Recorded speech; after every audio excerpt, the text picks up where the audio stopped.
Hello, everyone, and welcome to another video here on the Sports Daily Media Network YouTube channel. I'm your host, Sean Vowells. I've got Nick DeMarinis with me today, and today we're previewing the 7 versus 10 game in the first round of the college football playoff. We've got the 11-1 Texas A&M Aggies against the number 10 seed Miami Hurricanes. Not Mike, it's my other partner, Nick. Before we get into this one, as a Miami fan, coming into the selection show last week, did you have a lot of confidence that the Hurricanes were going to make it? You know, as the days approach selection day, I did gain confidence that Miami was going to make it in just because of how things unfolded with Alabama and, other schools that were in the mix. I felt if we could get Miami Notre Dame kind of in a back-to-back ranking scenario, the committee was going to be forced to throw Miami above Notre Dame just because of the repercussions in years to come of what would happen with the head-to-head. Similar thing with Alabama getting in with the big loss to Georgia. You don't want teams to forfeit conference championships just so they don't get into their keep their Yeah. ranking alive. So there were a lot of things that went into it. I think if you asked me 2 weeks ago, I would have said there was no chance Miami was going to get in. If you asked me right before the decision was made, I would have said I feel pretty good about them getting in. So Well, it was a quick transition. as everyone knows, they did get in, and you draw Texas A&M on the road here. Before we get into the game, let's talk about how the teams got here. Miami 10-2 on the year. Obviously, the Notre Dame win in Week 1 was the headliner there. The two losses were to Louisville and SMU in the ACC. Two solid teams. Nothing crazy special, but they're two solid teams. And Louisville fell off a little bit after Miller Moss was injured. But Nick, do you think that Miami has put those losses behind them with a few solid performances down the stretch here? I do think so. I think that game against Pitt right at the end of the season was a big test for Miami. Going there, look, Miami played most of their games at home this year, which is something that people don't really talk about that much. Road tests are big for them, and them going to Pitt right at the end in a game where it's like, hey, you need to dog walk this team. Otherwise, what's the incentive for the committee to say that you're on the same level as Notre Dame? Because let's face it, Notre Dame week 0, week 1, they're a different team now than they were then. So that win that Miami had, sure, you beat Notre Dame on paper, but CJ Carr was still new. Had he started a game then, right? No. No, yeah. So I don't know. I think that was a game where Miami needed to go in, say, we're leaving it all on the field. We're going to show you what we have. They proved themselves against a good Pitt team. The losses against SMU and Louisville, like you said, they were in conference. Those are tough games. SMU, people don't talk about how so much of SMU's roster is comprised of former Miami people, as far as coaches, transfers. So much. That was a personal game for SMU. They showed up. Miami didn't. That happens. I'm hoping, A&M is a big enough opponent, especially, you go on the road to A&M. You're going to show up for that game. It's a day game. Be juiced up. It's perfect football weather. I think Miami, as long as they show up early, they got it. They And got it. for Texas A&M coming into this one, 11-1 in the SEC. They also beat Notre Dame, like Miami did. They went up there and won by 1 point. It was a game that really could have gone either way, but they got the job done Phenomenal there. game.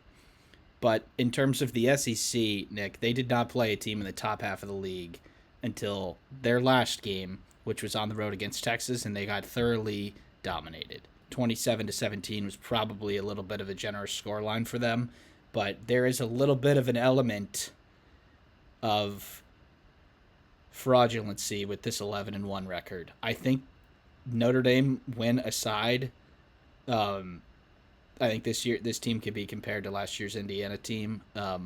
They are at home here, which I think on a neutral, I think there'd be no doubt that Miami would be favored, but with them getting Kyle Field, I think that's probably tipping the scales back into their factor a little bit. But A&M did not play in a conference championship like Miami.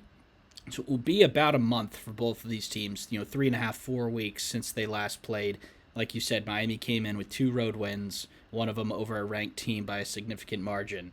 and Texas A&M really didn't play all that great down the stretch. They had that crazy comeback against South Carolina at home where they were down by 4 scores at halftime, and they ended up squeaking that one out.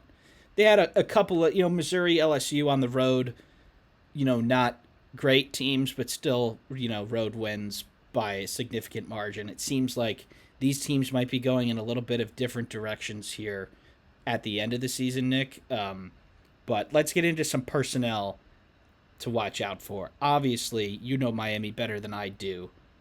After Carson Beck and their gadget Malachi Tony, how do you think Miami tries to attack this game? I think the most success Miami has had, especially you look towards the end of the season, they've embraced Malachi Tony is the offense. You run the offense through him. If you if he's not creating space, in the normal passing game, get him open with bubble screens. Get him open in the backfield. Get him the ball in his hands and let him throw the ball. It doesn't matter. Just whatever you can do to get him involved, that's going to elevate your team. I think the identity of the team truly is the run game. If they come out and Mark Fletcher is ripping off 5, 6 yards a carry, I mean, show me what, if you can stop us, go ahead, and then we'll open up the passing game. But if Miami runs the ball with Mark Fletcher, finds success early, they're going to go up early, and we're going to need Marcel Reed to show us, hey, like I can do what I did against South Carolina against a legit team like Miami because like South Carolina, bigger expectations this year. They didn't really perform as we thought they might. Can Marcel Reed put it together against Miami if they go down big? I don't know. I did find it very impressive that he came back in that Yeah, game against and South they Carolina, they came regardless of back the like opponent. with 7 minutes left too. They didn't Yeah, leave it to the end, that was but impressive. Like you thought they were dead at halftime, yeah, and then they came back. So you never know. But if Miami can just kind of lull them to sleep with that run game, the defense, we all know about the Miami defense. Ruben Bain, Akeem Mesidor, those guys are ferocious on the edges. I mean, everyone talks about Ruben Bain, but Akeem Mesidor leads the team in sacks. He's got 7 on the year. He's been doing it for a long time. There are a lot of guys on that defense that are game changers. And it's a different Miami defense than it was yeah, last year. With and Cam Ward, they put up 50 points. They might lose. But this year, Carson Beck doesn't turn the ball over. If they run the ball, that defense is going to be their sound. the Miami defense probably the biggest turnaround in college football. Like from the Yeah. worst of any like good team last year, the worst unit probably of any of them, and then this year they're a very solid defense. In terms of Texas A&M's offense, Nick, they do have a couple of game changers. Obviously, Marcel Reed, like you mentioned, they have KC Concepcion at wide receiver, who has nearly 1,000 yards and 9 touchdowns. Um, we referenced that South Carolina game. Slow starts have been an issue for this Texas A&M team, and like the way to win a road game and to make a big crowd take the crowd out of it is to make them nervous, and that the comeback against South Carolina was nice, and if they're behind, they're going to lean on that. But the pressure in that game was just not the same, right? They were undefeated at the time. They were going to be in the playoff, probably whether they lost that game or not. But they have not been the quickest of starters, and this is a day crowd. Like this isn't one where the nerves are going to be there immediately, like a night game, right? Where the kids are thinking about it all day. It's a noon. It's a 10 or 11 a.m. local time kick, so that should play into the slow start factor more. And I don't think I'm really worried about Miami's defense here. I think they'll be able to do enough against Texas A&M. I don't think the Aggies will get to 30. It's just about can Miami not turn over the ball and stay in front of the chains. Texas A&M has been pretty good at getting negative plays this year. They rank near the top of the SEC. But if you can stay in front of the chain, stay on schedule, stay in third and short, I think Miami has too many options. And like where if you put the ball in Carson Beck's hands, he probably will get the job done. But unless you have anything else to add, Nick, let's throw a game prediction in there and then we'll wrap it up. Yeah. I think, just to wrap it up, the two keys to the game for Miami. One, obviously Carson Beck can't do what he did against Louisville, Yeah. throw 4 interceptions. He can't. you can't let the game get ahead of him, get away from him. If you're down early, settle down, stick to the game plan.